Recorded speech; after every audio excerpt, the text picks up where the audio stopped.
In today's second reading, St. Peter spoke about our faith in Christ. Though you have not seen him, you love him. Though you do not now see him, you believe in him and rejoice with joy. Almost exactly echoing what Jesus says at the end of today's gospel, blessed are those who have not seen and yet have believed. The first reading from Acts spoke of the faith of the early believers. Awe came upon every soul.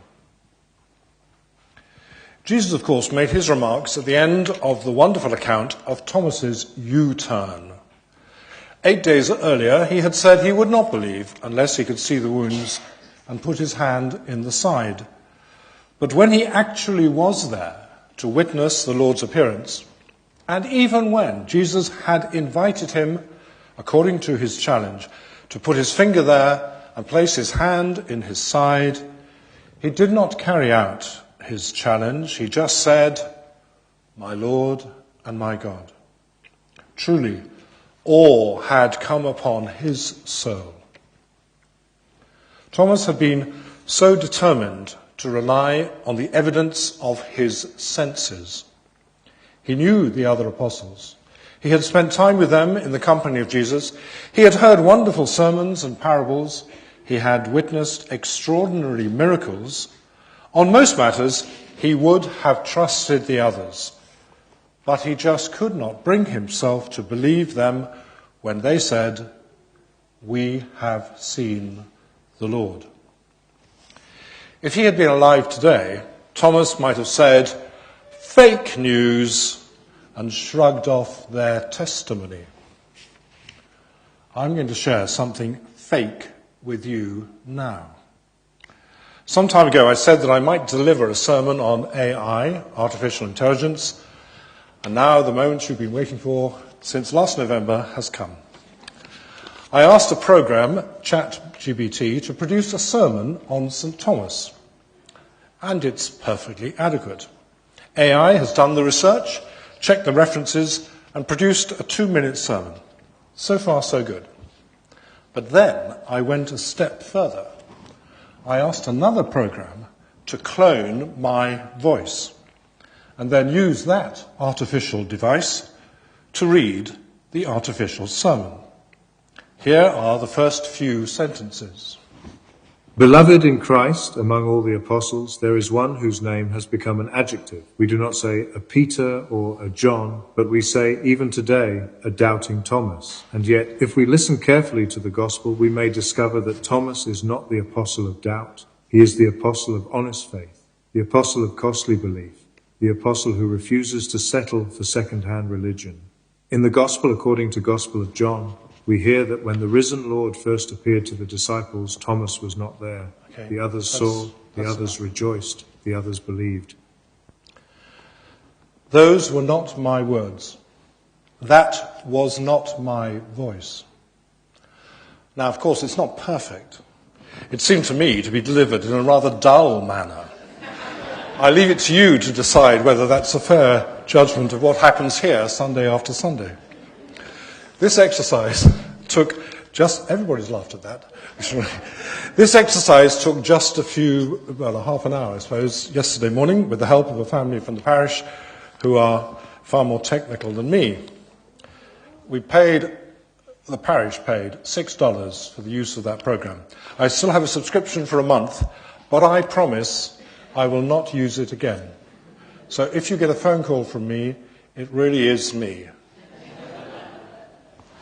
I could have spent more. We could have loaded 3 hours of me talking, and then it would have been less dull.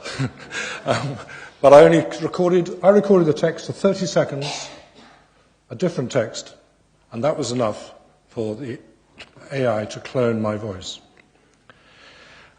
Out there, we produce that with $6.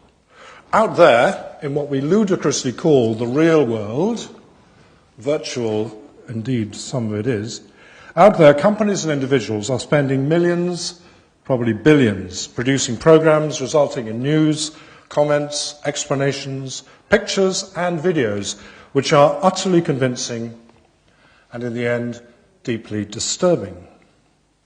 There's a radio program currently being broadcast on Radio 4 called Everything's Fake and Nobody Cares.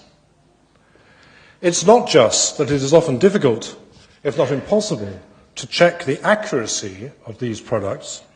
It's worse than that.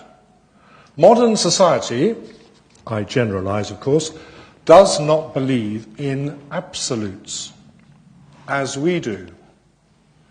On Good Friday, we heard the Gospel of John, in which Pilate asked, "What is truth?"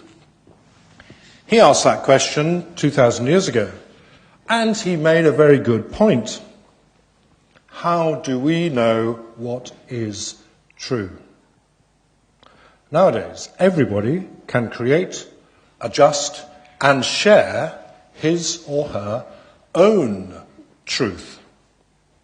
Everything's fake and nobody cares.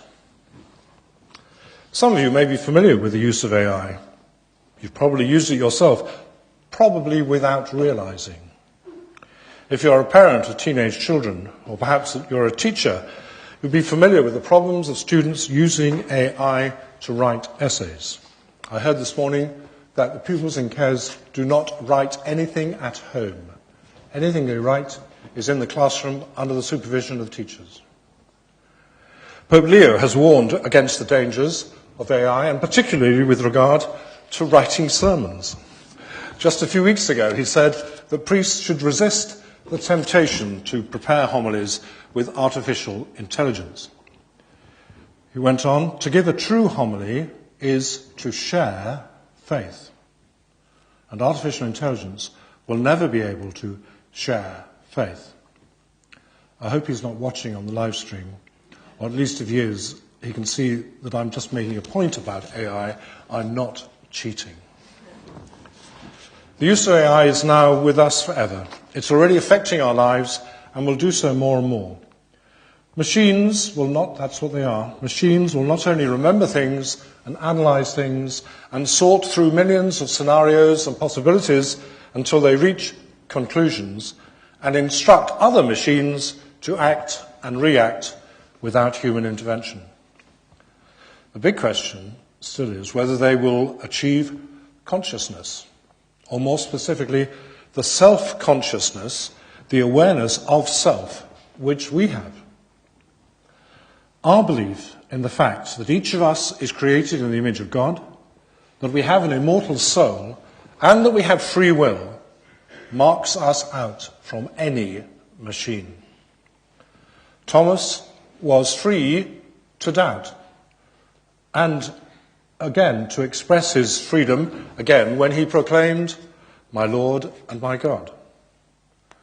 Computer programs, however sophisticated, however advanced, however, in quotes, intelligent, in the end are just a series of ones and zeros.